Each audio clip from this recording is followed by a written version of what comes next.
Shalom, shalom, shalom. Before I begin, I want to give all praises, glory, and honor to Yahweh, Ba'ashem, Yahweh Shai, Ba'ashem, Kakadash, double honors to my elders and apostles of Great Millstone, which are the men that rule well, the men that taught us His truth, peace, blessings, and salutations to the elect, as always. And Lord willing, the title will be Time to Store This Up. All right, which just a quick exhortation and a quick warning to those of you sincere listeners out there that's kind of, I want to say teeter-tottering, but kind of taking your sweet time with this thing. And, my recommendation is that you don't. Sirach, the 5th chapter, speaks about, don't tarry to turn to the Lord and put not all from day to day. And that's a very true statement. Even us that's already in the truth, we try our hardest not to, put off the Lord on a day-to-day basis. We try to always give some time to Yahweh, Ba'ashem, Yahweh Shai. Of course, we're serving our captivity and things like that. But, a lot of times, a lot of our time is taken up, some days more than others. But nonetheless, we come out, once a week to preach and teach. Some brothers twice. I know here we go twice, the DC camp, most of us. But, yeah, for those of you that are in a different lot, those of you that are in the lot of listening and learning and believing Yahweh, Ba'ashem, Yahweh Shai, don't put this off from day to day, man. Time to store this up. Like how... Like Joseph, when it was, that's probably one of my favorite stories. Yeah, what's up? When he got out of the prison, and Pharaoh at the time exalted him, what did he do when he was warned of the famine? He got prepared and started to store up food, literal, right? But in these times, we're storing up physical. Salakia, spiritual. Salakia, spiritual riches, right? Which really... We're building up our faith in these times for the time of trouble, the hour of temptation. That's what we're really aiming to be built up for, nothing else. All right? So I'm going to get Isaiah 33 and 6. I only have a few scriptures. Isaiah 33 and 6 says, "And wisdom and knowledge shall be the stability of thy times and strength of salvation. The fear of the Lord is his treasure." All right? Now, real quick. Salakia. It says, wisdom and knowledge should be the stability of thy times, right?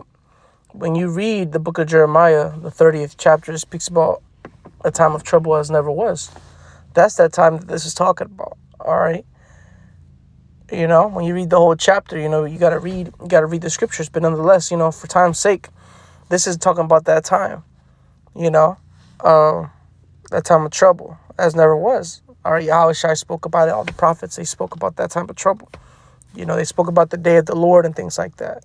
That's all in the same time frame, Jacob's trouble, and then you got the hour of temptation coming, and then Esau coming down with great wrath, which is also a part of it. All these things go hand in hand. The day of the Lord, when the Lord physically comes to deliver the elect on chariots, that all comes after all that. Then comes the missiles and things like that right after, right? It's all the same time frame, a very, close together time period, right? The wisdom and knowledge should be the stability of that time, right? Which when you go into stability is, the Hebrew word amawanah, which means firmness, fidelity. So the things that you have acquired to build up your wisdom, the wisdom, knowledge, understanding, the scriptures, the stories that you read, the things that built up your faith, is what's going to keep you stable in that time. That's why wisdom and knowledge. You can't really you can't have faith, obviously. But what's part of the faith is faith in the names. You have to know the names. That goes with knowledge, right? And it says the strength of salvation, right?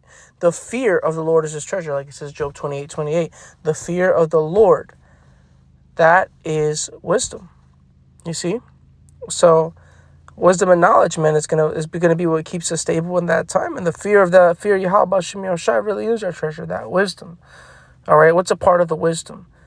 Calling upon the name when in time of trouble. That's actually a wise thing to do. That's putting your knowledge into practice, because a carnal man with no wisdom, when he's in times of trouble, would think to use a carnal means of getting by or getting through that trial or tribulation. But us men that are spiritual, all right, that are wise, our wisdom is going to teach us to call upon the Lord, just like all of our forefathers did. Our forefathers didn't do anything different. Even the ones that went to war, they called upon the name of the Lord first, did they not? Did not in the book of Maccabees, did they not arm themselves with comforting words of the scriptures, and I'm roughly paraphrasing. Of course, that's what they did.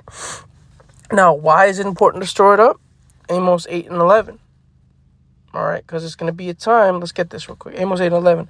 Behold, the days come, saith the Lord Yahweh power, that I will send a famine in the land, not a famine of bread nor a thirst for water, but of hearing the words of the Lord.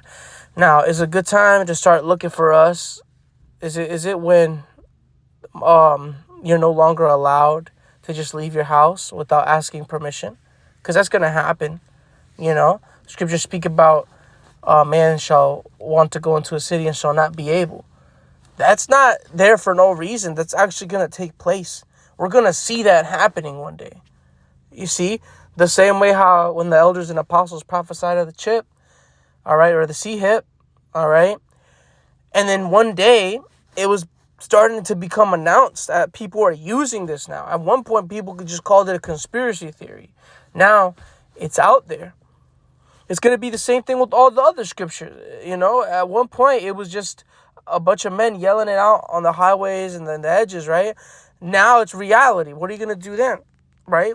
Because I'll tell you what, when that happens, we ain't going to be out there, all right? We can't be put at that type of risk. The Lord ain't going to have it. He ain't going to have us out there when the soldiers is out and controlling the crowds of people, and the Lord ain't gonna have us teach then. We'll for sure be put out. We'll for sure be grabbed up then, But what it says, no thirst for water, but of hearing the word. Yeah, so a famine or a scarcity of hearing the words of the Lord. What are you gonna do when all of our videos are removed from the internet and we can no longer come out to teach? What are you going to do? That's going to be a time frame. That's going to actually happen one day. That's going to manifest one day. And it's going to be surreal. Even for us, because we're so used to going out to teach. Imagine one day, brothers, we don't go out to do it no more because the Lord closed up shop. The Lord said, all right, that's enough. Right? And then after that, you have to be for sure of the elect to run into a man of the Lord to get the knowledge, wisdom, and understanding. Amos 5 and 13. Now, this applies to that time frame, but we apply it to today as well through the Spirit power Yabashim Yahushai, because it says Amos 5 and 13, and also this speaks about the day of the Lord as well when you read this chapter. It says, therefore the prudent shall keep silence in that time, for it is an evil time. Now applying it to these times, right? In that time of Jacob's trouble, the prudent will keep silent. The wise men will keep silence. We ain't gonna be out here teaching. We ain't gonna be making lessons if we're on the run, running from Esau's sword and his troops.